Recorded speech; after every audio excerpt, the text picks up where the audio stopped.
Former Deputy Inspector General of the Armed Police Force, Ranjan Koirala, who was serving life imprisonment for the cold-blooded murder of his wife, was released from prison yesterday.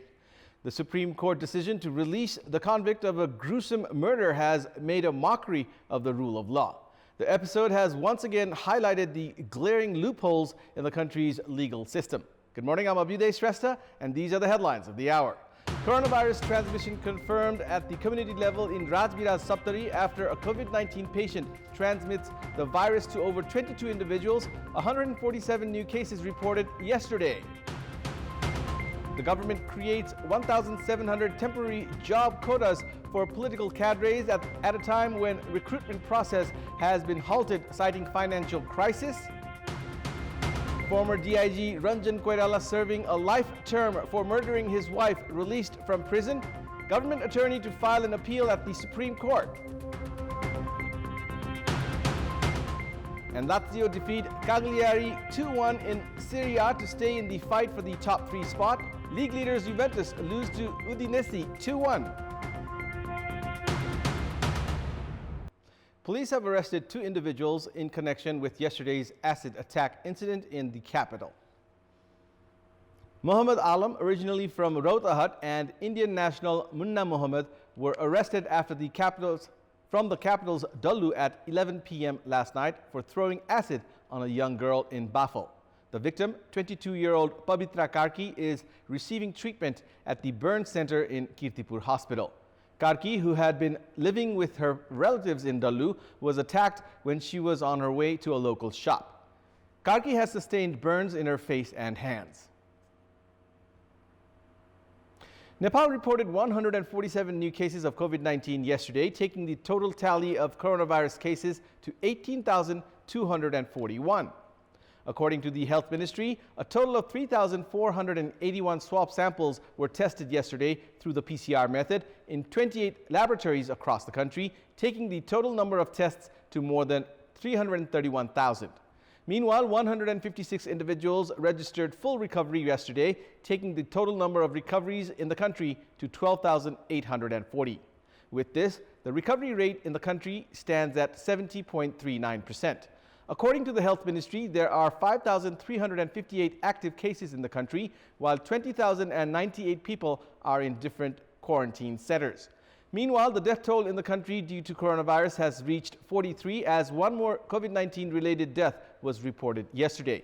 The deceased has been identified as a 70-year-old man from Maistan, Birganj. Meanwhile, coronavirus transmission has been confirmed at the community level in Rajbiraj municipality of Saptari district after a COVID-19 patient transmitted the virus to more than 22 individuals. Following the case of community transmission, the local administration has imposed a lockdown and sealed the Rajbiraj area. The COVID-19 patient had died on 16th of July in an isolation center at BP Koirala Institute of Health Sciences in Dharan. The man, following his treatment in India, was operating business after returning to Rajbiraj. Meanwhile, following his death, 22 individuals, including his family members, neighbors, and working staff, were found to have contracted the COVID-19, which has confirmed community spread of the virus. Likewise, a health worker and 2 cleaning staff who came in contact with the deceased also tested positive, impacting the service delivery of Gajendra Narayan Singh Hospital in Rajbiraj. The local administration collected swab samples of all the suspected individuals, including health workers, staff, and other patients in the hospital yesterday for testing through the PCR method. Meanwhile, the local administration has sealed Rajbiraj municipality from yesterday itself. Prior to this, the Rajbiraj municipality had imposed an indefinite lockdown since Wednesday. The total number of coronavirus cases in the region has reached 48. Saptari has recorded 411 cases with 289 recoveries so far. The power equation within the ruling Nepal Communist Party has taken a U-turn as the chairman duo, Prime Minister KP Sharma Oli and Pushpa Kamal Dahal, agreed to settle the ongoing inter-party wrangling through the party's general convention. We have more in this report.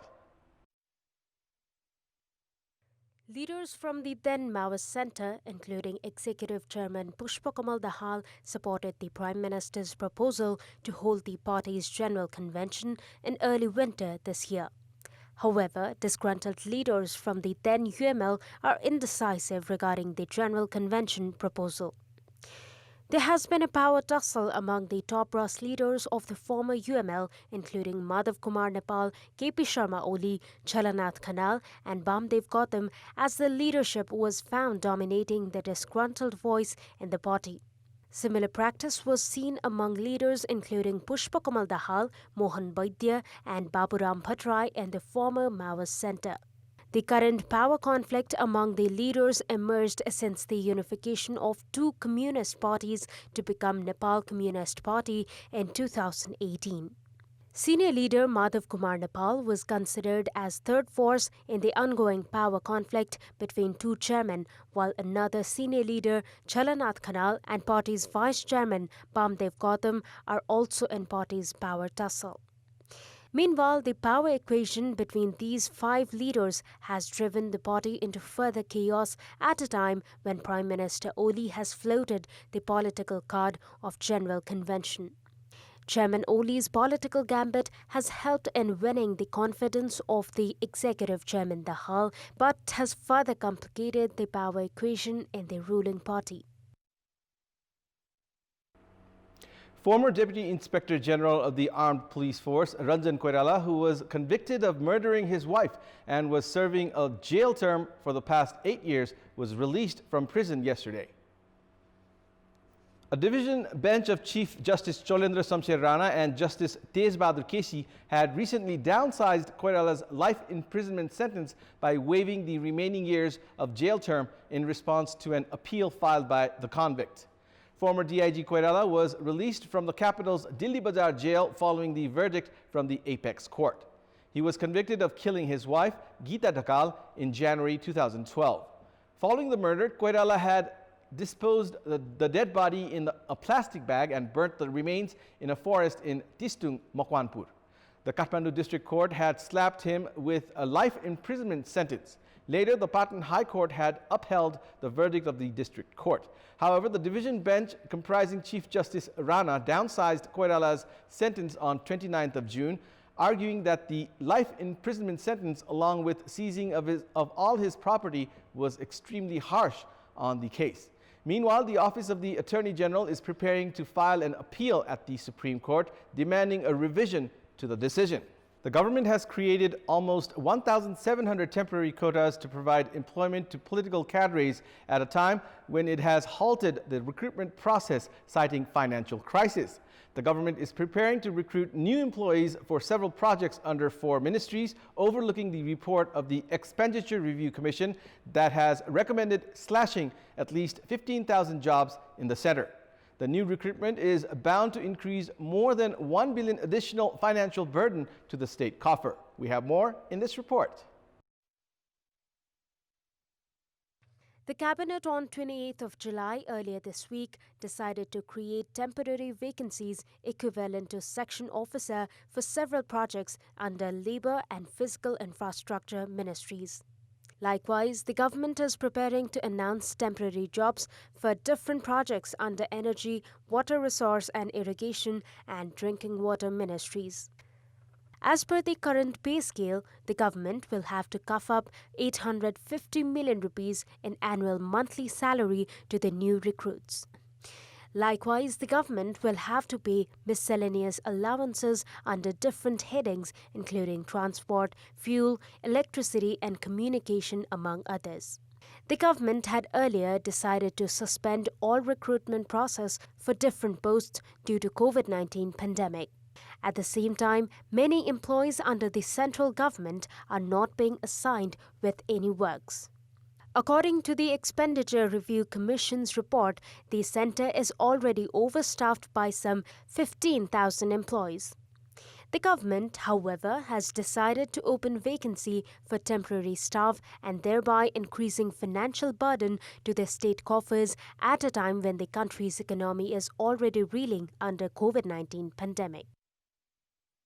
In our Public Voice segment, we had asked the local residents in Panchthar what is the reason behind the piling outstanding expenses in government bodies and what should be done to curb such expenses. Let's take a look at what they had to say.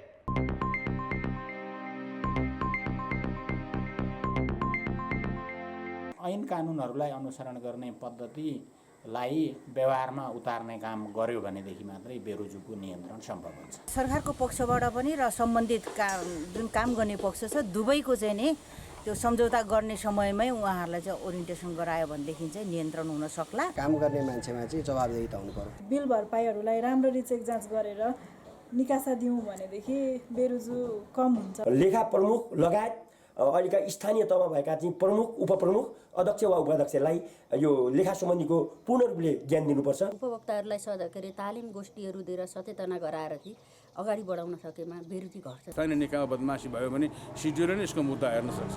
यसमा राजनीतिक हस्तक्षेप पनि भएको छ। राजनीतिक हस्तक्षेपलाई पनि अन्त गर्न सक्नु पर्यो। बेरोजगारी एउटा अब प्रक्रिया नै हो, नियमित प्रक्रिया हो। बेरोजगारीलाई कम गर्नको लागि हामीले खर्च गर्नुभन्दा अगाडि पूर्व लेखा परीक्षण गर्नुपर्छ।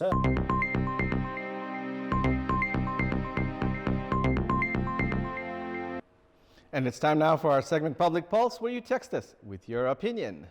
Public Pulse. And here's the question. What's your take on the creation of temporary contracts despite adequate number of civil servants? Your options are A, to recruit political cadres, B, ignoring economic crisis, and C, useless workforce. The voting is on. Type NEWS, select your option A, B, or C, and send it to 34001 to share your opinion with us. And that's all for the moment. Keep watching Kantipur Television HD for more news and entertainment. Thank you for watching. Have a good day.